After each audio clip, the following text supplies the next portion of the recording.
Welcome back to the Artie Lange Show. Sitting here with the great Clay Walker. His new book is called Clay Walker, Jesus Was a Country Boy. There it is right there. And we were talking about inspiring people who may have MS or something else. My father, the last 4.5 years of my father's life, he was a quadriplegic. And he fell off a roof working. He climbed roofs, installing antennas. And he fell off a roof 30 feet on his head. And he was a quadriplegic the last 4 years of his life. For the first 10 months after he fell, he was in a rehab center. And I would go to that rehab center, and there'd be 17-year-old kids who just got in a motorcycle accident or dove the wrong way in a pool, and they were quadriplegics.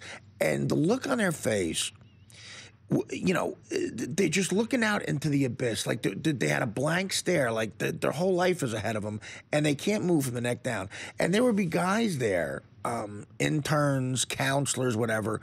Their entire job was trying to make these kids feel good for the day, trying to put a smile on their face, trying to make them forget it, like giving them some sort of joy. And I remember looking at these guys. They were making about $5 an hour, too. I asked the guy, I said, what do these guys make? Because they would do it for my father. And so you're literally doing God's work.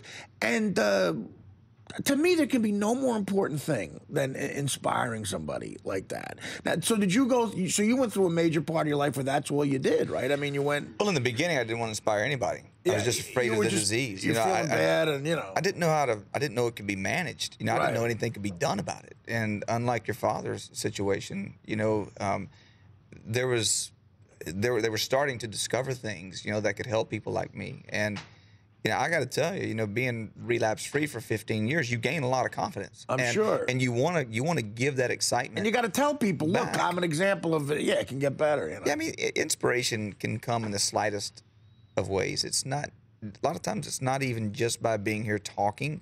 Sometimes it's just by doing. Somebody sees you doing something and they're like, that guy has MS. You know, he's on stage. Definitely. Are you kidding me? He's riding horses. He's golfing in the AT&T National Pro-Am. You want to show people you're and having making a good, the cut. Yeah, you want to show Artie, people I'm you're giving having you some sports here. I made the cut this year at AT&T. For golf? For No, golf. I mean, honestly, For because golf, you don't consider it a sport, do you? I do. I mean, I'm not a golf guy. He's a tough guy. I'm not a golf guy. You made the cut. The Jersey boy. You made a cut. Yeah, Jeff Maggard. Jeff Maggard and I made the cut. I've tried golfing, and I've said this. Every time I've golfed 4 times in my life, and 3 of the 4 times I've ended up drunk, shirtless, and throwing the ball. And cursing. By the 5th hole. Oh, cursing. That was. You need my book, Artie. This book I do. This book is going to do wonders for you. Listen, so the Italian cowboy. So tell us. There's a name. I should have brought you a cowboy hat, Artie. There's a name. You would look good enough. Come on, Brent, tell him. Would he look good in a cowboy hat? And some, you had some tried cowboy it. boots too. I've tried it. Cowboy hats. Yeah. Artie, I've tried cowboy that hat look. would take 10 pounds off you. That man. Tell him. I've tried that look. I look like Bum Phillips. So, Jesus was a country boy. Life lessons on faith, fishing, and forgiveness. So tell us how this book comes about. So what makes you want to write this book? I wrote a song called Jesus Was a Country Boy. Right. And, you know, we have a largely female base. Yes. I would say 60-40, 60 women, 40 men. That doesn't bother me, Artie. No, You know? of course. Women love country. Hot women love country music. They do. What struck me is that the guys in concert, you know, pretty quiet, you know, stoic kind of guys, and their girls, they like to see their girls get excited, and then they get excited behind that a little bit. But the guys started coming up to me after shows and saying, you know, men who were fans saying, I love this Jesus Was a Country Boy song. Right. And so they would ask me about the song, and as I started telling it, I could be sitting there 15, 20 minutes telling them about it, and I thought, you know what? These guys want to hear about the reason behind me writing that song. So this is the way. My dad went to church 4 times in his life that I can remember. But I lost my dad 2 years ago. Right. And and on his deathbed, we spent 2 weeks together that changed my life in the biggest way. The things he said to me, and there was no doubt in my mind everything that he was experiencing was real, because there was no BS in my dad. He's a big guy, you know, and he didn't he didn't mince words. And when he said something, he meant it. And on his deathbed, he said to me a couple key things.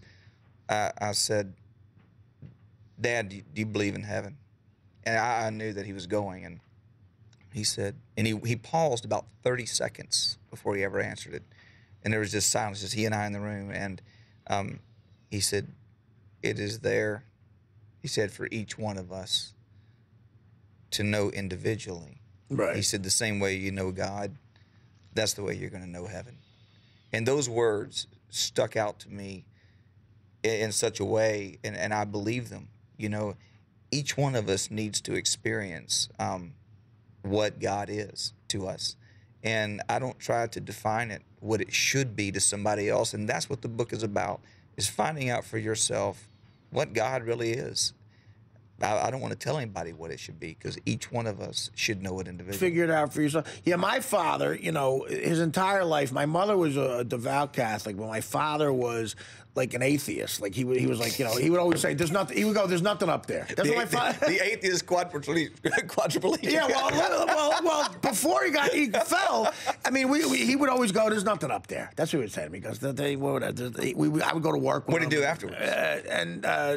Well, I mean, you know, he fell, and a Monsignor from our local church would come over and talk to him all the time. And about 2 weeks before he died, he said to me, "I want to tell you something, because I think it's important for you to know this." I said, "What is it?" He goes, "I think I've sort of made peace." So it's the 2-week rule. God. Yeah, well, but I think he knew he was going, and he was like, you know, maybe I should make peace in case something happens. But the thing is, if you do it for that reason, I mean, God's got to know you're BSing him, right? I mean, no, he doesn't. He doesn't think you're BSing. Yeah. You know, because you can't BS him. My dad said another thing to me. The second thing, I asked him, you know, he said, I asked him to believe in God, and then he turned around and he said, I also believe in the devil.